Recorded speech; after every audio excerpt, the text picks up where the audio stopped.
sallamar musulunci. Assalamu alaikum wa rahmatullahi wa barakatuh. Yau 22 ga watan Shawwal. Watan Shawwal shine wata na 10 a cikin jerin watannin musulunci. Inna addata shuhuri inda Allah 12 shahra fi kitabillahi wa khalaqa as-samawati wal arda minha arba'atun hurum dhalika ad-din al-qayyim fala tawlimu fi anfusakum wa qatilul mushrikeena kaffatan kama yuqatilunakum kaffa fa'lamu anna Allaha ma'al muttaqin. Hijira ta manzon Allah sallallahu alaihi wa alihi wa sallam daga Makka zuwa Madina shekara ta 1447 wanda ya daidai da 10 ga watan 4 miladiyar Annabi Isa dan Maryam bisa kaddarawa shekara ta 2026. Cikin yarda da iko da amincin Allah tabaraka ta'ala gani gaba gare ku a wannan masallaci mai albarka, babban masallacin Juma'a na Ahlus Sunna a wannan gari na sabuwar kasuwa ta Haul, karamar hukumar Haul a cikin wannan jiha ta Borno a kuma masarautar Bi. Haka ne ko? Ba don komai ba sai dan munasabar auren ɗaya daga cikin shugabannin al'umma, shugaba, murabbi, mutumin da lallai shugaba ne, Malam Abubakar Idrisa a wannan karamar hukuma ta Haul. Kamar yadda aka faɗi a munasabar aure da shi kan shi Allah maɗaukakin sarki ya azurta shi da shi. Allah ya azurta shugaba da ƙarin aure, mata ta 2 ce ko ta 3. Shugaba kamata ce da ta 3 ce ko ta 4, amma dai an ce ta 2 ce. Allah ya azurta shugaba da mata ta 2. A wannan munasaba ya sa kamar yadda kuke gani ga 'yan uwa shugabanni, malamai daga ɓangarori daban-daban a wannan jiha da ma waɗansu jihohi makwabta. Ga sakatare zaune tare da mu, ga shugaba na Bayo local government, ga alƙali, shugaba na Shani, kuma shugaban malamai na wannan zone din, sannan kuma mataimakin shugaba na haɗakar Borno, Adamawa, haka ne ko? Da kuma Gombe. Ga shugabannin biyu wanda jiya mun yi karatu, shugabanni da 'yan na agaji da na ƙungiya da na malamai duk ga su. Ga shi kan shi akwai mutanen Garkida, su ma sun zo. Kwaya kusar ba za a rasa su a ta can ba. Shi shugaba na gaba ɗaya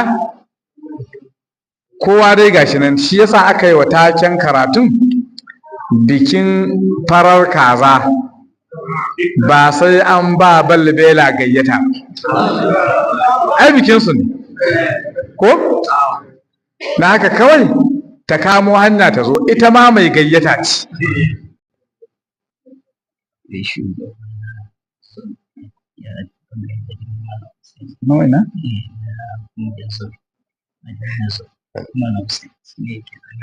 Masha Allah. An ƙara tunatar da ni cikin manyan malamai shugabannin al'umma akwai shugaba na zone gaba ɗaya, Malam Hussein, shi ma muna tare da shi.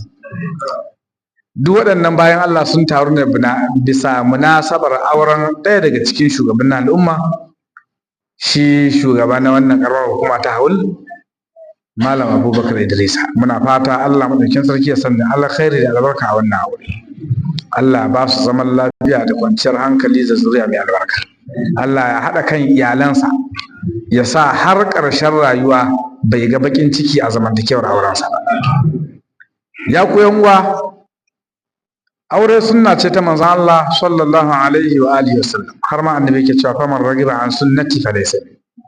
Duk wanda baya kwaɗayin wannan sunnattawa wanda tunanin shi shine kaucewa barin da kai daga wannan sunnattawa, manzo Allah ce baya tare da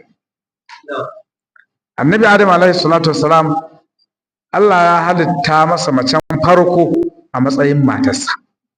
Allah ya ce masa liyaskuna ilaiha don ya samu nutsuwa da ita.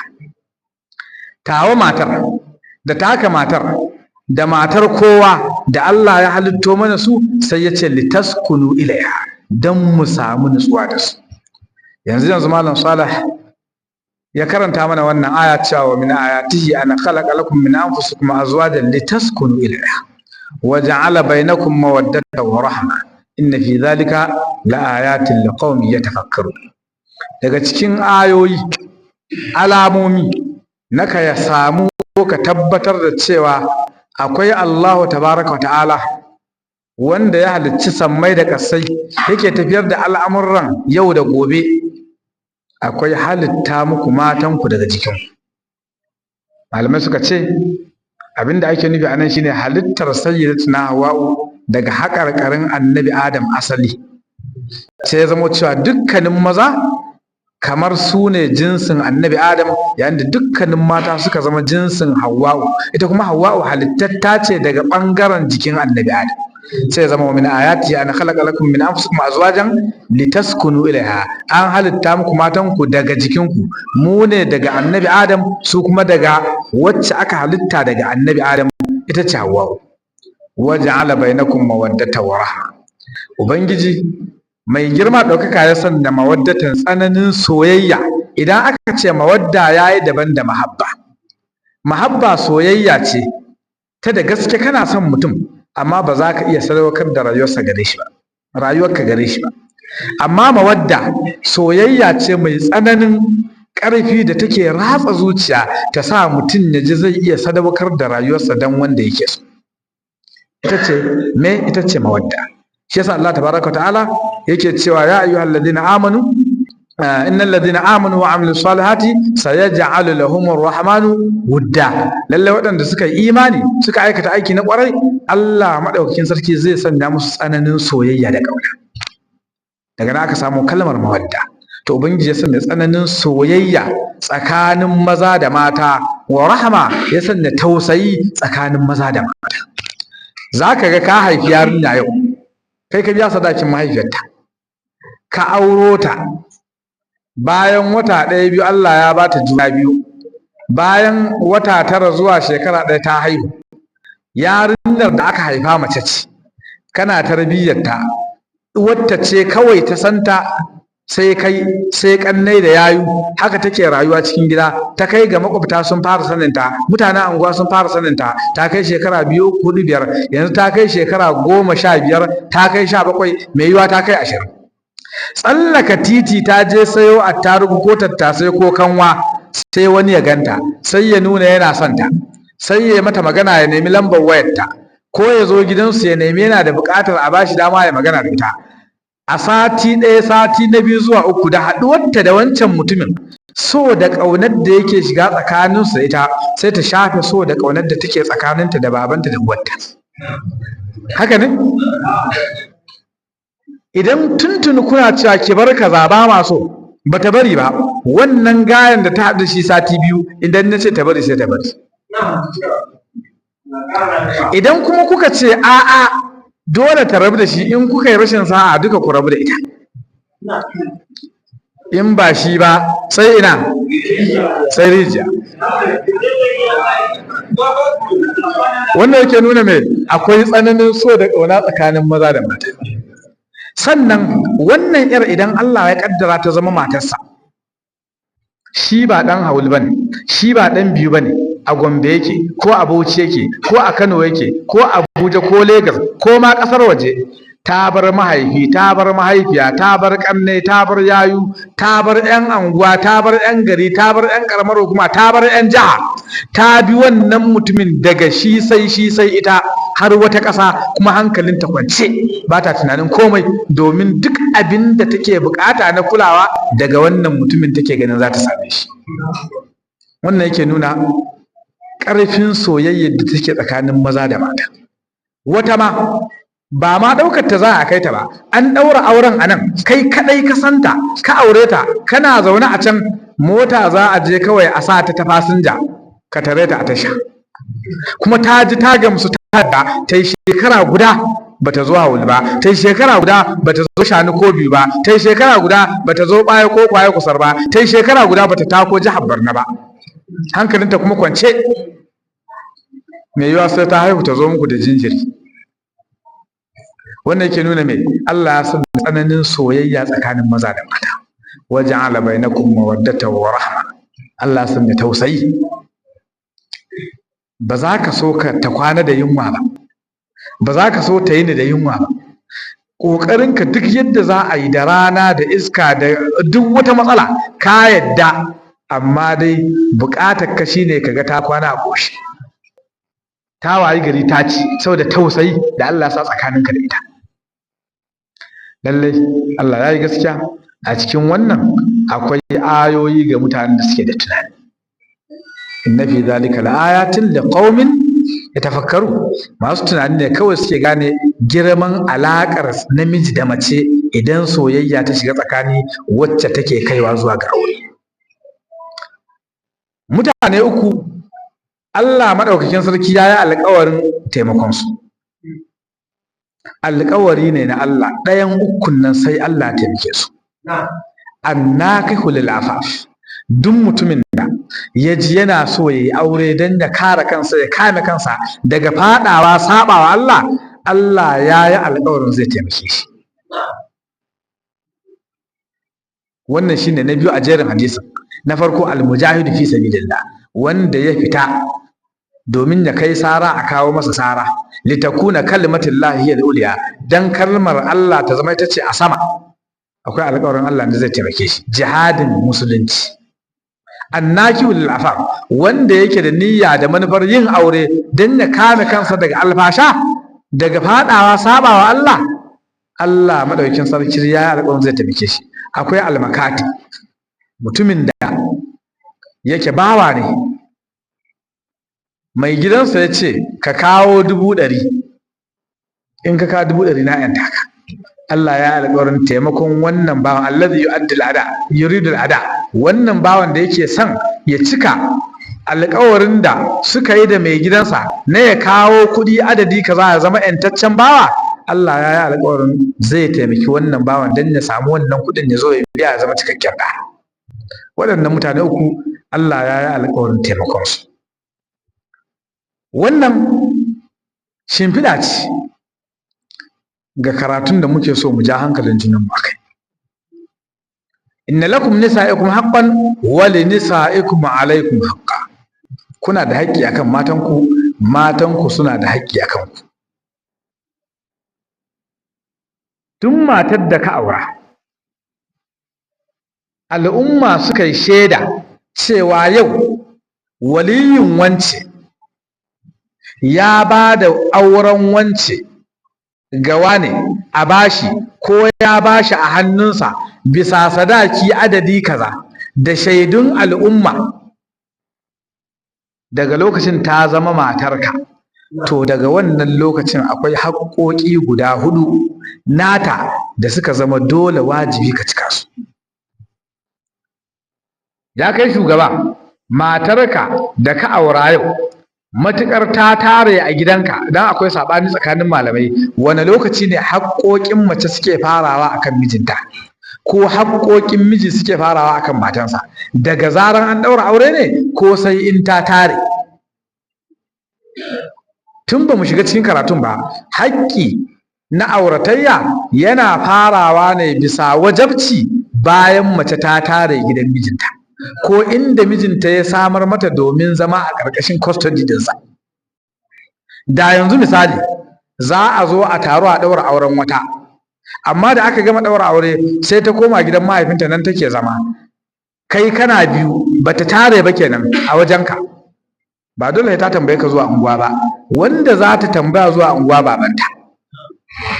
Tana gidansa, shi yake ciyar da ita, shi yake shayar da ita, sannan duk abin da zai taso na lalurar yau da gobe na gaggawa shine abin kallo. Sannan kuma mutum ne da ka gamsu da lallai ya zama wakili ga matar da ka aura ka bar ta hannunsa, to yanzu shine idan ta tambaye shi zuwa anguwa, in ya ce ta je, kai ba za ka kira ka ji kina ina, ta ce na je anguwa, ka ce me yasa baki tambaye ni ba? A'a, na tambayi baba. In ta ce na tambayi baba, shikenan. Yan uwa kuna gane wannan?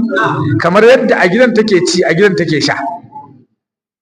Amma daga lokacin da ta tare gidanka, duk abin da yake kan mahaifanta na nauyi yanzu ya dawo kanka, to ba za ta fita waje ba, ko da ta kuɗe sai da izininka. Kai kake ciyarwa, kai kake shayarwa, kai kake tufatarwa, kai ne kaza, kai ne kaza, kai ne kaza, kuma komai na rayuwarta yanzu ya ta'allaka da ainihin kasancewarka mijinta. Da wannan sai zama cewa mace tana da haƙoƙi guda nawa? Kun manta ko ban faɗa ba? Kowace mace tana da haƙoƙi guda 4 akan wa? Akan mijinta. Yayin da kowane miji yana da haƙoƙi guda 16 akan matarsa. Matarka tana da haƙoƙi guda 4, kai kuma kana da haƙoƙi guda 16 akan matarka. Mai fiqhus sunna wa adillati wa tawdihi ahkamihil mazahib ya kawo waɗannan haƙoƙi guda 4, ya kuma kawo waɗannan haƙoƙi guda 16 a jere.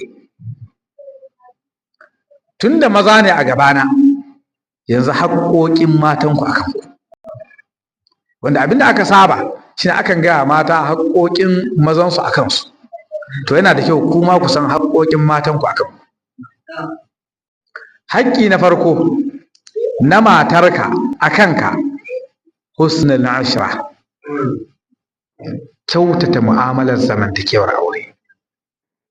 Daga ran da ka auri wanci, farin cikinta, jin daɗinta, kwanciyar hankalinta, samun nutsuwarta a rayuwa duk sun ta'allaka a kanka, kuma ya zama wajibi ka samar mata da wannan.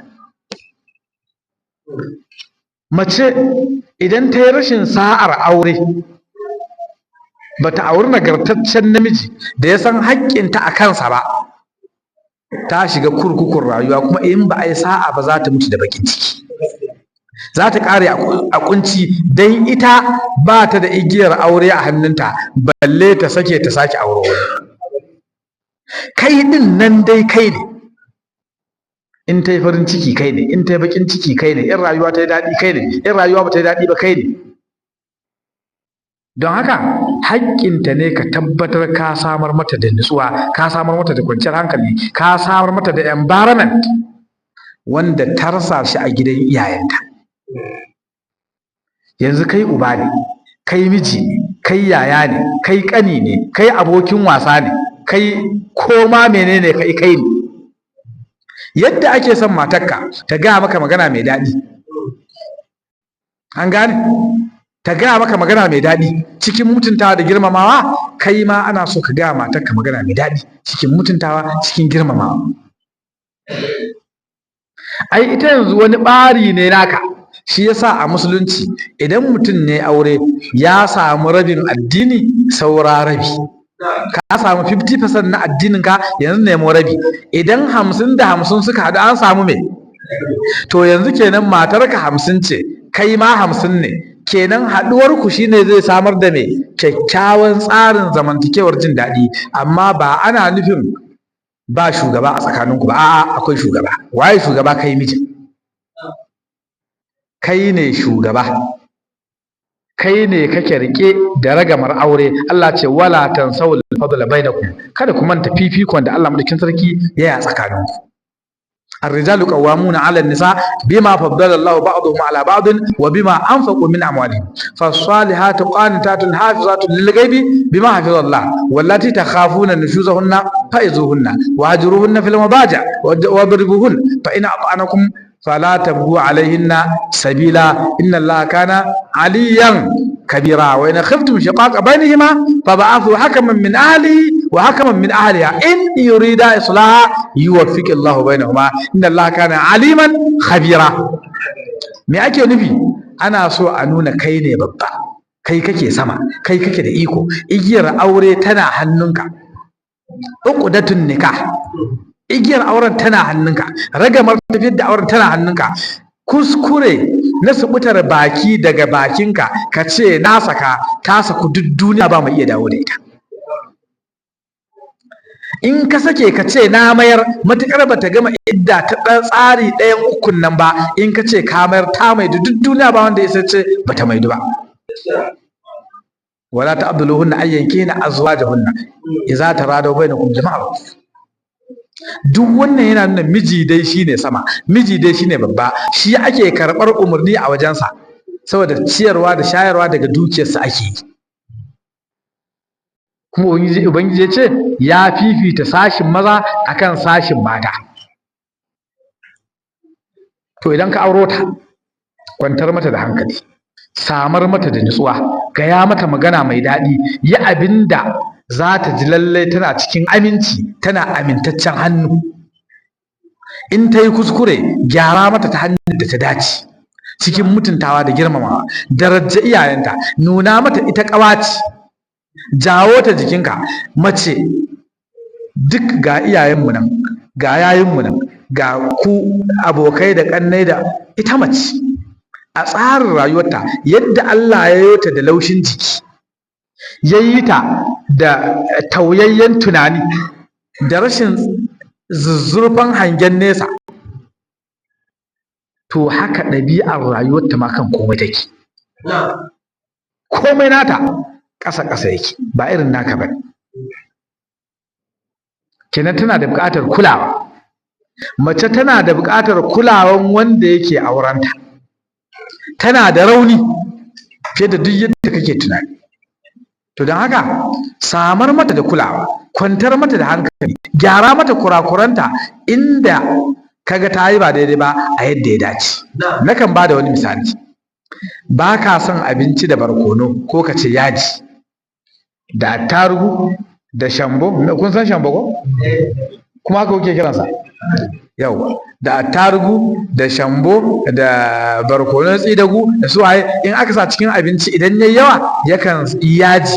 Yawancin maza kuma ba sa son yaji, yayin da yawancin mata kuma suke son yaji. To yanzu ka dawo ka samu ta yi abinci da yaji, amma ba ta saba ba, ba haka ta saba yi ba. Yajin kana loma ɗaya ka ji har ƙwaƙwalwarka kai, gashi ya yi tsananin ɗanɗano amma yaji ya yi yawa, kuma ka dawo da yunwa. Shi kuma namiji bisa al'ada in ya dawo da yunwa ko abinci ya samu ba a gama ba, idan ba mai haƙuri bane sai an samu matsala da shi. Haka ne ko? To shi kenan ka dawo da yunwa, ta yi abinci mai tsananin yaji. Kana zuwa aka kawo sannu da dawowa, ta zo ta ajiye abinci, ta kawo ruwa, ta zauna tana abin nan, ko ta tafi ta kawo kaza. Kana loma ɗaya ka ji wani uban yaji ya buga maka kwakwalwa, ya kai maka har tsakarka, idan ka har yana ya fara hawaye. Ka nutsu.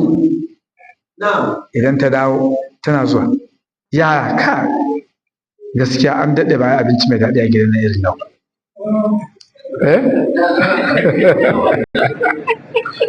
Allah ta'ala. Ce mata kai gaskiya an daɗe bayan abinci mai daɗi a gidan irin yau. A garin mu akwai wani hotel, Zaranda hotel, ko sai ka ce kai a wani abinci ko a Zaranda iyaka ke. Mu wallahi da kin ji yunwan da nake ji da ba haka ba. Wannan abincin wallahi ba dan tsananin yaci ba, yau ban san irin cin da zan masa ba. In tana da hankali ka san masa da me? Ka san masa da sabo. Wannan abincin ba dan tsananin yaji ba, kai a yau ban san irin cin da zan masa ba. Ha to ka ci mana, kai ai loma ɗan nan da na ke in na ƙara wata loma ai za ki kai na asibiti. Subhanallahi. To ya aka hannuna ne zarce kenan? To me yiwa? Tunda da Allah ya sa hannun ne kawai zarce, banda kafa ba komai. An gane ko? Da wuri ce mata to yanzu akwai wani abin da zan ci, to wallahi to ko dai dan sa maka yaji ne da magi. Ka gane? Yanzu tana neman yadda za a ta jawo hankalinka, ta nuna maka cewa ta nema maka mafita, saboda ba da faɗa ka zo ba, ba da tashi hankali, amma da wace irin mahaukaciya ce, dabba jahila kawai, kin zo kin yi abinci da yaji sai ka ce kaga maimakon ta sai ta fara jin zafi, ta jawo ta kawo ka. Ina fata an gane wannan. Daga ranan ka fara samun matsala da ita. don haka in an yi ba daidai ba gyarawa ake cikin sauƙi. Mace mai hankali takan fahimci menene mijinta ba ta so don ta kauce masa, me yake so don ta yi, ko da bai ce yana so ta yi kaza ba. Sassauƙan halinka yana sa ɗabi'ar mace ta zama sassauƙa, ta zama mai biyayya, ta zama mai jin tsoron fushinka, ta zama mai jin tsoron saba maka. Amma kaushin halinka da tsananin faɗanka da ƙoƙarin mai da kanka dodo a idan matarka, yau kana iya zamowa dodon ta tsorata, amma da zaran ta saba da zama da dodo a ɗaki. Ba magana ta ƙare ba? Kana son kalmomi masu daɗi daga matarka, ta ce maka I love you, ta ce maka my honey, ta ce maka darling, habibi, ya aka yi yau na ga baka dawo da wuri ba. Kai ma gaya matarka magana mai daɗi. Kar ka ce shekara 20 fa muna tare. 20? To ai duk da 20 din nan dai da ake tare kai ne mijin. Ba inda ya kamata ta samu farin ciki a rayuwarta sai a hannunka. Gaya mata magana mai daɗi. In kai waya da ita, in kun gama ka ce I love you. I love you ta tsufa ko? Wai wani malam ya ke bada labari, na san wasu sun saba jin labarin ko sun taba ji. Sai yana da ɗalibai a majalis, sai ya zancen husnul ishra, kyakkyawan mu'amalar zamantakewar aure. Kowa ya jigu, sai ce kowa ya kawo wayarsa, kowa sai ɗauko wayarsa, sai ce rubuta I love you, tura matarka text. Kai ma rubuta, kowa ya rubuta I love you ya tura matarsa. Kowa ya rubuta I love you ya tura matar. Sai ce to kowa ya ajiye wayar anan, kowa sai kawo wayar ya ajiye. Ana jiran a ga amsoshin da matan za su aiko. Kun gane wannan can wata wata ce kililin yawwa tawaye tawane ne a ɗauko, ana duba mugun banza za ka da ka same ni. A gane mu can wata mata ce kin za ka ɗauko min, wallahi dai za ka dawo bashi na ne sai ka biya. Can wata ta bada kirin aka ɗauko, ana duba auren ya lalace ne yanzu ka dawo yaudara. Duka kowa amsar da take aikowa amsa ce ta alamun tabar jin kai kalmar I love you. Akwai wacce mata ce wai yaushe rabon duniya da ayyarai. Alamun da kenan kalmar I love you ta tsufa a wajensu, ba sun bar jinta tun tana budurwa da yake neman ta, ko tana bazawara da ya zo neman ta. Yanzu I love you ta mutu, balle I miss you. To kai namiji, samar da farin ciki ga matarka. Yi ƙoƙari duk lokacin da matarka za ta yi farin ciki ya zama kai ne sanadin farin ciki. Wallahi soyayyarka za ta daɗe a cikin zuciyarta. Nakan gaya wa maza cewa kuskure mafi girma da namiji zai yi a rayuwarsa shine ya bar farin cikin matarsa ya koma hannun wani kuma ko ubanta ne. Kuna gane kuwa? Ko mahaifinta ne ya zama farin cikinta ya koma hannun mahaifin, in abu ya taso mata na damuwa mahaifin take consulting ta nemi biyan bukata kafin ta samu nutsuwa, kai kana nan a matsayin katon banza, to lamari ya lalace. Amma ta ji cewa duk damuwar duniya idan ta keto mata kai ne mafita, sai ta tuna ka kafin ta tuna kowa, to ka zama namiji. Kuma za ka daɗe ba a iya goge ka a cikin zuciyar mace ba ko mutuwa kai. Haka Allah ya yi ta.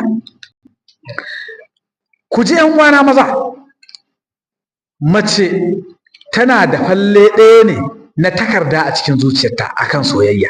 Falle ɗaya ne tak. Namiji yana da shafi 4. Ita mace kai din nan da ta nuna tana so, ta kuma aminta za ta zauna da kai har ƙarshen rayuwa, ta haifi 'ya'ya da kai, to idan ka shiga cikin zuciyarta a matsayin masoyi, wani masoyin bai shiga sai in ka fita. Amma namiji, ai ku tambayi shi Malam Abubakar da zai ƙara aure, ba ka san uwar gida ne? Yana son ta. O ka ba shi amsa ke. Wato uwar gida ta ji kayan shiru ta ce oke. Ai mun tabbatar yana son uwar gida. Akwai yiwuwar son uwar gidan ma ya fi na amaryar, amma saboda tana da shafin ta daban amaryar sai ta zo. Kun gane kuwa?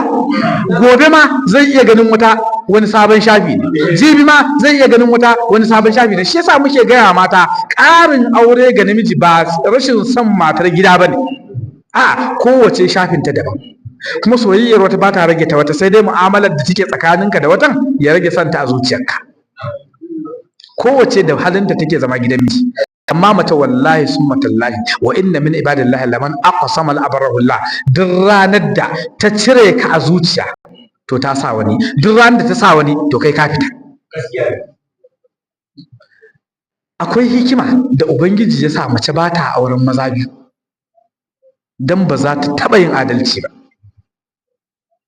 Sannan babu son ɗaya a ranta, ɗaya ne take so. To kada ka yadda farin cikin matarka ya koma hannun wani, ko wane ne wani. Daga ranar da farin cikin matarka ya koma hannun wani, to kima da daraja da matsayinka namiji ta zube. Haka kalmomi masu daɗi matarka ya zama a wajenka take jin su. In za ta ji a wani waje ta tuna cewa tana samun irin waɗannan kalmomin a wajen mijinta, haka me za ta yi da na wani? Idan za ta samu nutsuwa da kwanciyar hankali, ya zama tana ji a ranta tana samun irin wannan nutsuwa da kwanciyar hankali daga mijinta, me za ta yi da kwanciya da nutsuwa daga wani wanda ba mijinta ba? Don haka ya ku maza, ku gane tarnaƙin da ake yi wa zuciyar mace shine kyautata mu'amalar zamantakewa da ita. Mahaifiyarta ba ta da lafiya, nuna mata kafi ta damuwa. Mahaifinta ba da lafiya, nuna mata kafi ta damuwa. Ƙanwarta ta haihu, kafin ta yi tunanin tafiya sai ya kamata ki je ki duba ta. Yanzu fa tun da safe aka aiko yaron nan ta haihu, ya kamata ki je ki ga wani hali take ciki. Ko ba ta gaya maka komai, ko fushi take yi, wallahi a cikin zuciyar tana jin daɗi, ka nuna damuwa da nata. Raka ta anguwa, Mala Bakar ya ji kuwa? Raka ta anguwa, anguwar kala-kala ce, ko? Idan babanta bai jin daɗi ko mamarta ba ta da lafiya, idan ka dawo ta ce maka wallahi an aiko cewa mamar ta subhanallah me same ta, wallahi to an ce zazzabi ne ta haifu, a'a to shirya mu je mu duba ta, sa ta gaba ku je tare. Baban zai ji daɗi, ita za ta ji daɗi, ka daraja mahaifinta, mahaifiyarta za ta ji daɗi, ka daraja, ita za ta ji daɗi, mahaifiyarta za ta ji daɗi a matsayin ka daraja mahaifiyarta, za ta ji kai wani ɓangare ne na iyalanta. Idan kuka je gaisuwan, kar a je hannu rabbana. Dan sai lemu da ayaba, in akwai abarba da gwanda haɗa, in inda akwai apple da inabi ne da ɗan abubuwa gwargwadon yan damar da kake da ita, gwargwadon matsayinka, ɗan sayi a sa a leda, ku je ku gaida baban nata, ka ajiye masa. Idan ka tashi tafiya, in akwai 5,000 ajiye masa. Kun ba he ka gaya mata za ka kai wa babanta kaza ba, a kun tafi kawai an dan sai waɗannan abubuwan, kun je an gaishe shi, ka dan karkace ka zaro 5,000 mai yawa mika kusa babbi.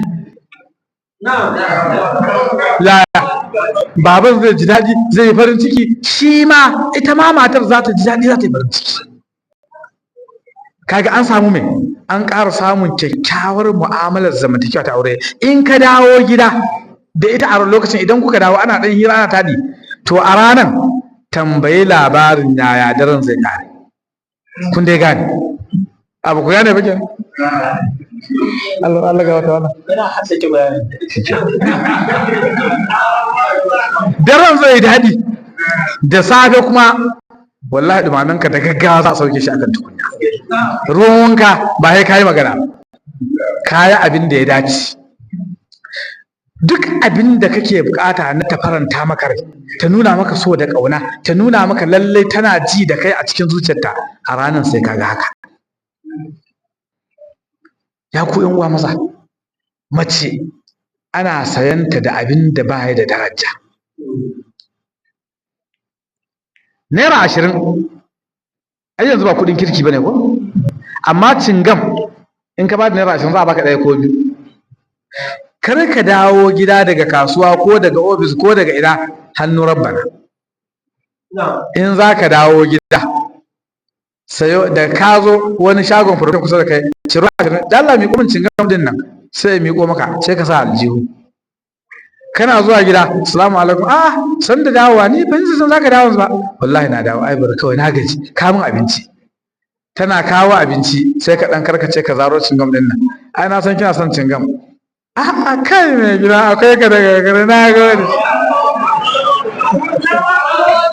cikin sauki. Ka san wani abu wallahi wannan cingam din naira 20 din da ka bata ba ta yi zaton zaka bata ba ka sai zuciyarta. Ita mace duk abin da kasancewa kyauta ne haka Allah ya yi. Yan uwa mata kawo ungo ita a rayuwarta ungo yana burge ta.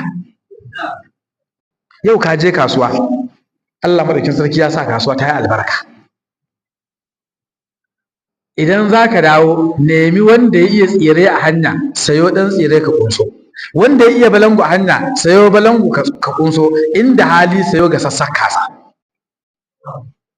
Yau an samu albashi dukansu ne ko wata rana wannan wata rana dai gwargwadon da an gane ko. Sayo ga sassar kaza, sayo balangu, sayo tsire, sayo wani abu dai unique. Kun gane unique ko? Wani abin da ba a saba da shi ba sai da ɗan dama ɗan sayo.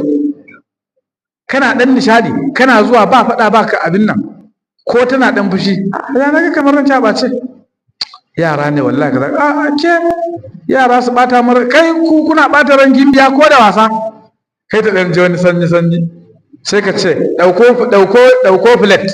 Me za a da filet kuma bari ɗauko abincin to ɗauko ainihin abincin nan ma ɗan kaɗan zan ci don yau nama nake son ci. Nama kuma ina kai ka zaro shi daga babban riga ta ji kamashi ya daki hancin ta ce kai gida kuka da kokari baje mata. Ina fata kun gane. Tsoka ɗaya biyun nan da za ta ci tana farin ciki ta kira yara ta ba su mai yiwa an ɗanyi wata baƙuwar ta ji ɗan kamshin nama a gidan don mace tana son a nuna mijinta bajinta ko haka ba. Kaga tana dan wani tako ya ga Allah ya gare sai kaga tana farin ciki tana jin daɗi tana annashuwa. Wallahi ranan ba za ka ga fushinta ba. Bayan an gama dan cin naman kazan nan an dan sha wani dan ruwa mai dan sanyi sanyi mai dan kala kala da dan zaki zaki kun dai gane.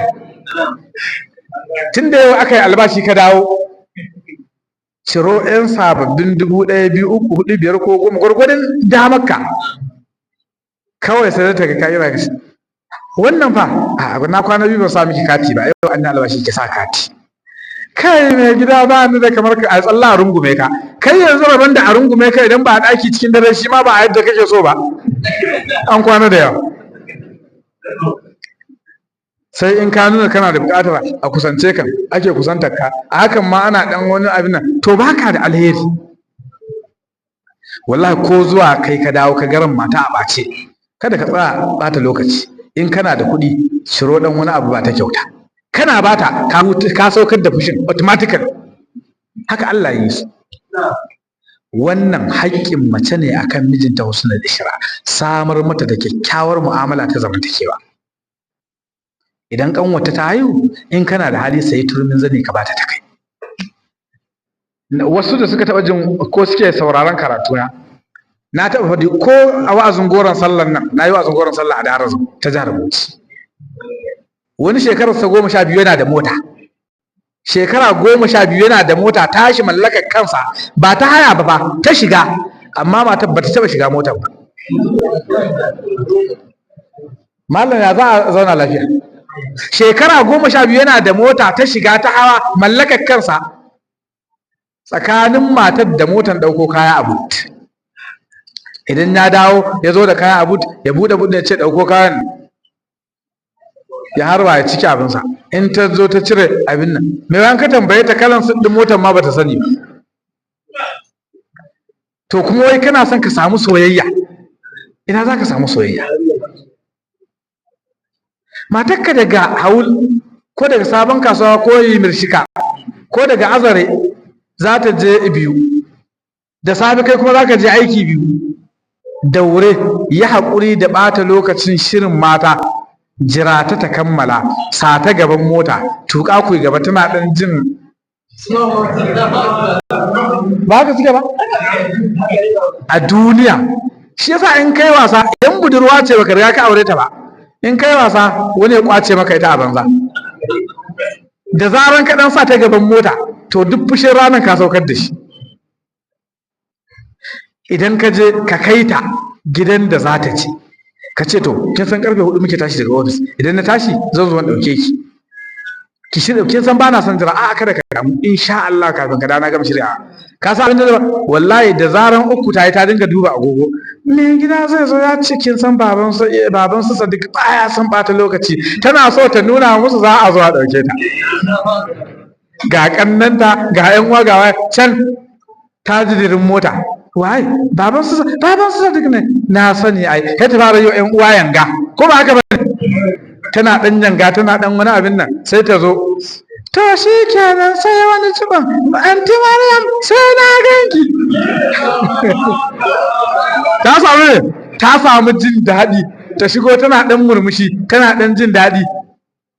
To idan kuna tafiya ma in daga kai sai ita ne, ka dinga dan ga mata wani don zabi dan dafa kafadarta, an gane ko, ka dan dafa kana tuka motar ka dan dafa kafadarta, shika wallahi yau da safe da zamu fitan nan kin san wani abu ta, ai wallahi yadda naga a tamfan nan ashe haka take miki kyau, ranan kin san kin sa bana nan da nayi tafiya kaza ka nuna mata kana yabawa, za ta ji daɗi, za ta yi farin ciki. In ta yi girki in yayi daɗi kar kai shiru ka yaba girkin. Idan ta yi kwalliyar ta yi kyau kar kai shiru ka yaba.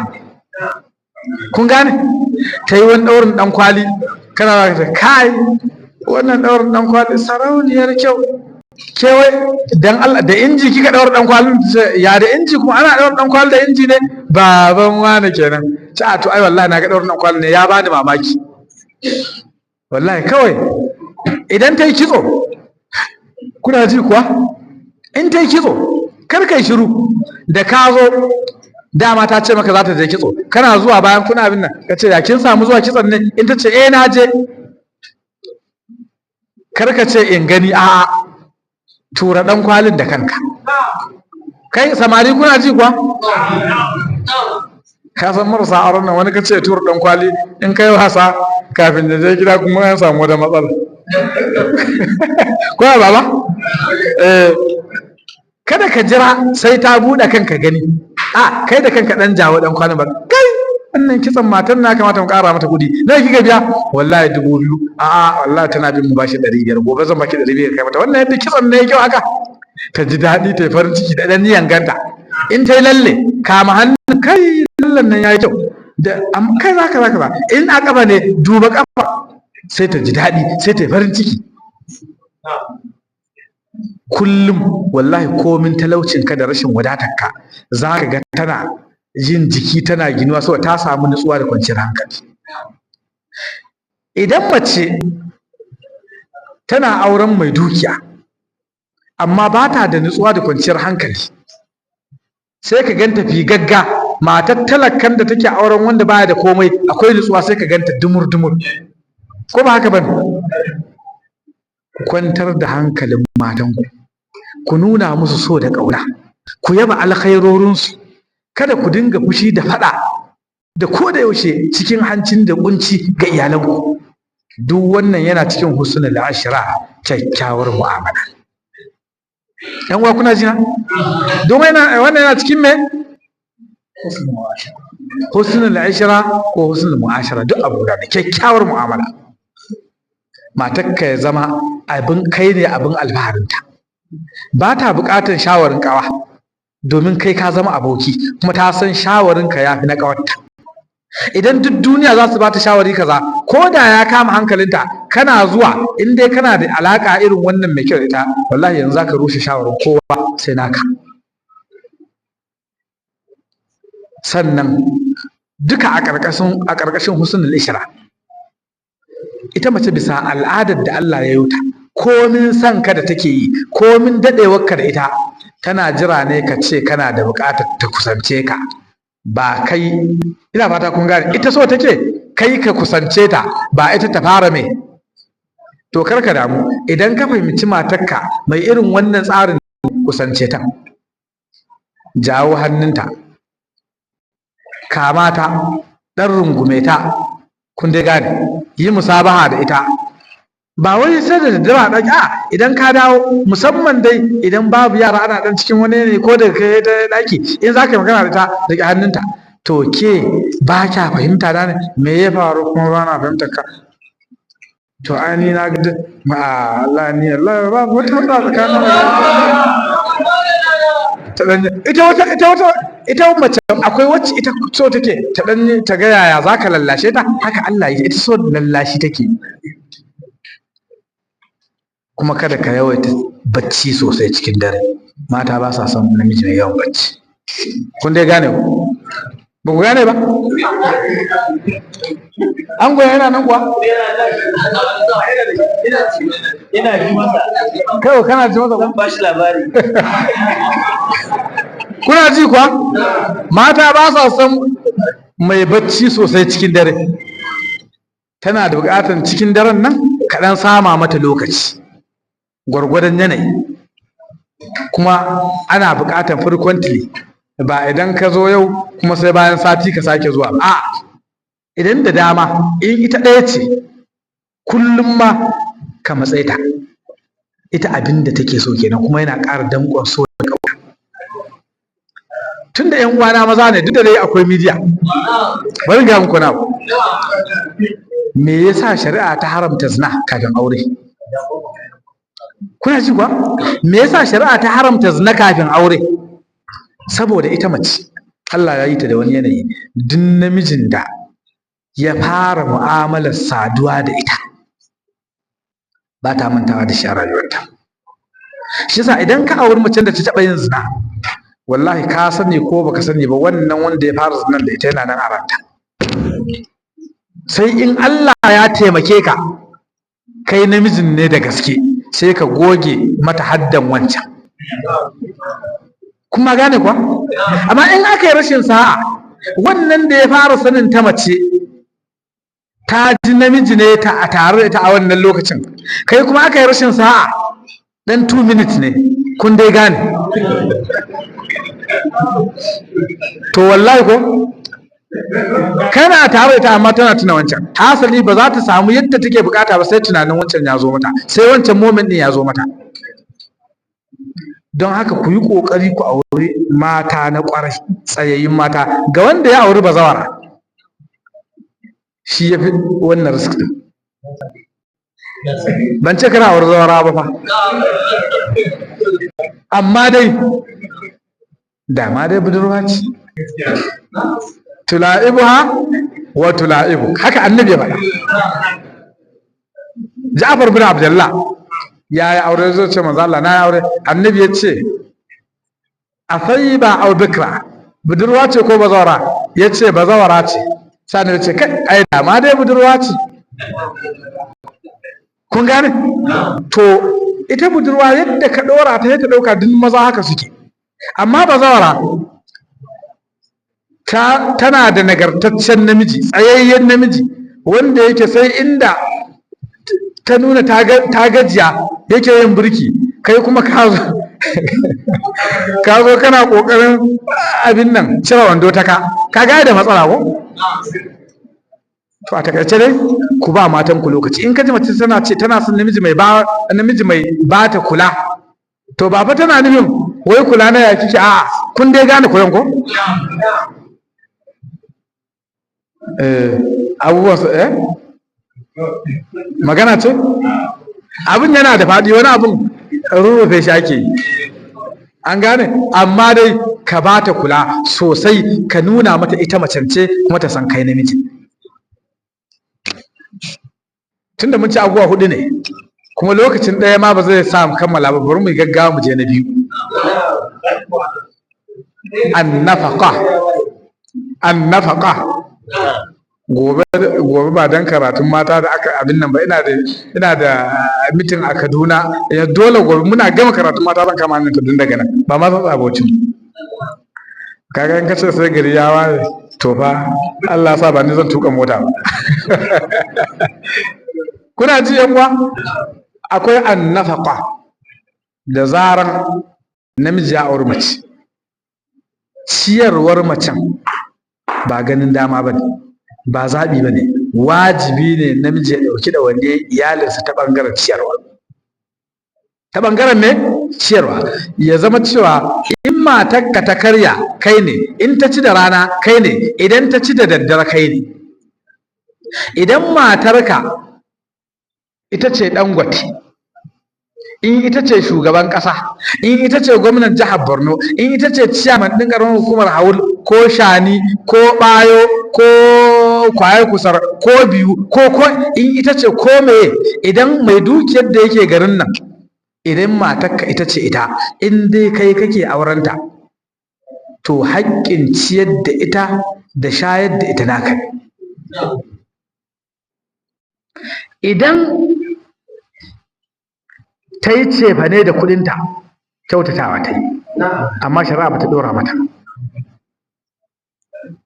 don haka ciyar da mata da ɗaukar ɗawainiyarsu ta ɓangaren ciyarwa wajibin mazansu liyunfiq zu sa'atin min sa'ati wa man qudira alaihi rizquhu falyunfiq mimma atahu Allah la yukallifu Allah nafsan illa ma ataha sayaj'alu Allah ba'da usri yusra mai dukiya ya ciyar gwargwadon dukiyarsa wanda Allah ya kuntata arzikinsa ya ciyar gwargwadon matsayinsa ina ba da wani misali idan kana da wadata da halin da safe matarka za ta karya da soyayyen dankali da soyayyen kwai da shayi mai kauri da farfesun kaza da five alive to ka tabbatar da safe da shi matarka take karyawa da rana shinkafa da wake da soyayyen plantain da farfesun kautel ko kaulet ko kunde gani ko kayan ciki da ɗan fayi ba alhaji ajiyayye alhaji da ruwa mai sanyi an gane in kana da halin da ka kai matarka ta ci abincin rana da wannan to da shi za ta ci abincin rana da daddare tuwon samobita lafiyayye ko tuwon shinkafa lafiyayye ko masara tsari kun san tsari ko tsarin garin masara lafiyayye sannan da miyar ɗanyar kuɓewa ta sha kifi ta sha nama ta sha ganda ko miyar kuka an burge mata an burge kaza a ciki da ɗan apple da ɗan ainabi da ɗan gwanda da ɗan abarba sannan da ɗan shayi irin na shuwa-shuwa makwabtan kunnan da daddare kuma ta kwana ƙoshe da wannan liyun zo sa'atin min sa'ati mawadaci ya ciyar da iyalinsa gwargwadon wadatarsa kada ka yarda abin takaici mutum yana da jarin naira miliyan 5 a shagonsa yana juya miliyan 5 wani ma miliyan 10 kai wani ma 100 yake mallaka yana juyawa amma za a yi sati gidansa ba a yi miya da nama to kai wani irin matsolo ne haba matarsa in ta cije ka sai ka yi wata baka warke ba saboda ga ba ƙwarin da bai cin nama mala dami ne haba dan Allah dan girman Allah ku gyara kai da ya kamata bari ba ku wani labari idan kuna rike kuɗin kwana wata rana an ba da labarin an ce a Kaduna ne ba da tabbas wani mutumi yana da kuɗi amma zai zo wajen mahauci mai sai da nama ya ce a yanka min na 2000 ko a bani kilo 1 sai a yanka rabin kilo ko kilo gwargwadon abin da ya so sai a bashi ranar ya zo ya ce a bashi nama kilo an fara yankawa sai ga wani alhaji a wata babbar mota mai numfashi da wata mata a gaban motar tana jin kanta sai zo sai ya fakin sai ya tsaya yana zuwa sai mahauci ya bar zancen yanka rabin kilo sai ya gudu ya je wajen mai mota yana zuwa ranka dai san da zuwa ya ce dama kun san akwai masu yanka raguna su sakale a birane, kawai sai ce wancan babban ragon nawa ne, ya ce alhaji wancan ya ce kaza, ce to a sassara shi. Mahauci ya je ya sassara rago, ya bar zancen mai rabin kilo da kilo, ya je ya sassara rago, ya sassare shi, ya abin nan, ya ce a raba, wani a sa shi a abin nan, wani kaza, wani a yanka ƙanana, wani a kaza, aka gama. Mai ke rabin kilo da kilo ya tsaya kawai na ganin iko Allah, amma bar labarinsa kuma ya riga zuwa. Sai da aka gama aka sallami alhaji, alhaji ya yi ribas da mota, ya ja da hajjiyarsa da namusa abu da ya gaba. Sai wannan ci kai, wannan mutumin ya ci kai, ai wannan mutum wallahi da talaka ne, talaka sosai. Wallahi wani alhaji ne mai kuɗi ya rasu, matarsa ne kawai da ya auri matar, sai kuɗi kawai shine kawai. Wallahi yanzu kullum idan aka zo rago ake sa. Kai to ni ma sare mun ni ma sara mun rago. Sai da ya duba sauran wanda ya fi gida, ce ni ma sara mun. Ya haka alhaji, dan kaji ya ce kai ka ce mijinta mai kuɗi ya mutu, wani banza ya aura ake cin rago, shi bai ci kuɗi da ragonsa, ni ma barin cinye kuɗi na rago na. Kun gane ya yi kansa ne dabara, ya ga shi ma ashe ba haka zai kare, bai ci ba wani banza ya mora. To abin da zai same ka kenan. Kun gane kuwa? Dan haka dan girma wadata iyalanku. In kana da hali, iyalanka su san kana da hali. In baka da hali, Allah ya sani. Amma kana juya miliyan 5, miliyan 10, 20, kana harkoki abin nan, amma gidanka ba a iya miya da nama sati guda, wata guda. Wani ma yana kiwon dabbobin, wallahi sai dai a kai a sayar, in ya so a sayo waɗannan naman miya rabin kilo. Wai matarsa ta gayan kakkar kaza a bankare, to sai sallar azumi. Kai mana. Ko kuma ce an yanka tinkiya ko akuya ko rago ko an kai ka da saniya, wallahi sai layya. Shi ma yana jin kamar ibada ne yayi, sannan kuma dai to dai gashi nan dai. Ku faranta ran iyalanku, ku ciyar da su, ku shayar da su gwargwadon matsayinku, su ji daɗi, su yi farin ciki, su yi annashuwa. Ka gama wannan kyawawan matan da kuke gani a kai, kallo ta tsaleliyar yarinya, matar ka tafi take wallahi. Idan ta ci ta sha, ta samu kayan ado da kwalliya, ai ta din banza. Matar ka ga gaba, ga wannan ga wancan, ga kun dai ga. Amma ina yunwa yana nema kasara ta, ba maiko a jikinta.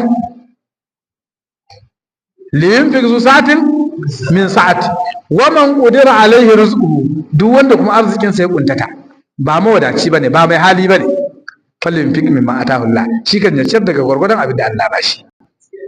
Ya zama da safe abinda zaka iya kawo iyalinka ta karya bai wuce dumame ba, to samu dumamen ta karya da shi. A wajen Allah kai gwargwadon abin da zaka iya, Allah ya san matsayinka. Da rana tsaki ne za a dan samu, a samu ganye a hada a gaura, a yi dambu ko a yi gwata ko a yi kaza, haka za ka iya, ka tabbatar dai ta yi ne a a ƙoshe. Da daddare tuwon datsa, miyar kuka ko zogale, an gane, ko me suna karkashi ko lalo daga gona maka ɗebo gwargwadon matsayinka. Magi ya kamata a sa 5, amma 2 aka sa, ya kamata a sa 10, amma 5 aka sa, ba matsala gwargwadon matsayinka. liyunfik zu sa'atin min sa'ati wa man qadara alaihi rizquhu falyunfik mimma ataahu Allah, la yukallifu Allahu nafsan illa ma ataaha. Sai abinda Allah ba mutum, kafin Allah yake dora masa. An gane ko? To amma kafin mu tsallake wannan, wallahi duk mutumin da Allah madaukakin sarki ya hore masa, ya zama yana wadata iyalansa, yana ciyarwa, yana kokari, iyalansa suna farin ciki da abin da yake, kullum Allah zai dinga ƙara masa. Na taba gaya ma wani, wai ya fito gida an ce ba magi, shi kuma wallahi 500 ne a aljihunsa tun shekaran jiya. Na ce to a yadda ka hana kuɗin magi sai ka kai jibi da wannan 500 da ita kadai. Kun gane ba? Wallahi da tana cewa magi, za ka cire 500 din ka miƙa mata ka fita, Allah ba zai barka ka dawo babu wata 500 ba, kuma ka biya buƙatar gida. Kai wani ce lokaci yayi, da gaske lokacin kuma yayi to yanzu ina muka dosa saura 2 da rabi abubuwa ne guda 4 mun yi 1 da rabi yanzu wai an bani minti 5 ko wannan din in gama sai ya zama saura 2 sai a bi ni bashin 2 ya ku yan uwa wallahi duk wanda yake so Allah ya wadata shi Allah ya ƙara arzikinsa ya yauka arzikinsa ya ciyar anfik wala takhaf min dhil arshi iqlala ku ciyar kada ku ji tsoron talauci da karantawa daga ubangiji mabucin al'arshi wa ake bayarwa ne to duk wanda Allah ya dora shi a hannunka a matsayin kai ne custodian ɗinsa kai ne guardian ɗinsa cinsa da shansa kai ne farin cikinsa kai ne yi ƙoƙari iyakar iyawanka Allah maɗaukin sarki ba zai kunyata ka ba don haka waɗanda suke ƙoƙarin waiwayo su ɓoye su abin nan suna cutar da kansu kar ku yi wannan kar ka zama marowaci ga iyalinka kar ka yadda ka zama mai marowaci ga iyalinka sai inda ƙarfinka ya ƙare kuma kada ka tsaya ka kawo abincin rana shikenan ayi yayin mangwaro har ya ƙare ba dan akwai bishiya a gidansu malam kalla ba da ba za ta sha mangwaro ba ayi yayin rake har ya ƙare sai dai idan wani ya abin nan bayan ka kawo abincin rana idan za ka dawo ka ga rake ɗan abin sha'awa ne sayo musu raken ka san za su sayo musu gwaiba za su sayo mangwaro za su duk dan wani abu da aka gani ake ɗan yayi kar iyalinka har yayin abin ya ƙara tana cikin bayar Allah ba ta san ma na yi ba wallahi mata abin tausayi ne ba mai tausayin mata sai bawan Allah saboda bayan Allah ne annabi ya kira su da bayan Allah ba dan kai ba bawan Allah ba da dannin da kusancin su da Allah annabi ya ce la tamna anna ima Allahi masajalla kada ku hana mata bayan Allah zuwa masallatan Allah me yasa aka ce ima Allah ba ana nufin mijin baban Allah ba ana nufin kusancin su da Allah da tausayin da Allah yake musu saboda su sai abin da aka kawo musu tana gida in an kawo ta ci mai kyau ta ci mara kyau haka za ta karba ba ta da zabi kai kuma koda a ce baka da kuɗin saye in ka fito majalisa wani daga cikin abokanka kwaɗayayye ne kuma yana da kuɗin saye in ya saya zaka dan taɓa ɗauka ɗaya ko ba haka bane haka don Allah ku faranta ran iyalanku ta hanyar abinci dai kada matarka ta yi kuka gwargwadon gwargwadon matsayinka liyunfik zu sa'atin min sa'ati wa man qadara alaihi rizquhu falyunfik mimma ataahu Allah la yukallifu Allah nafsan illa ma ataaha sayaj'alu Allah ba'da usri yusra ana nuna mun lokaci yayi kuma gaskiyan zance akwai gabobi guda biyu dama mun ce haƙoƙin guda nawa ne guda 4 ne yanzu mun faɗi guda 2 husnul ishra da annafaqa ma mun yanke ne saboda lokaci amma akwai alkiswa akwai asukuna wanda kawai mun faɗe su ne bayanan su sai wata rana in Allah madaukakin sarki ya sa mun dawo haul ko kuma idan malamai sun zo darasi sai su ƙara samu ku sauran subhanakallahumma bihamdik ashhadu an la ilaha illa ant astaghfiruka wa atubu ilaik assalamu alaikum wa rahmatullahi wa barakatuh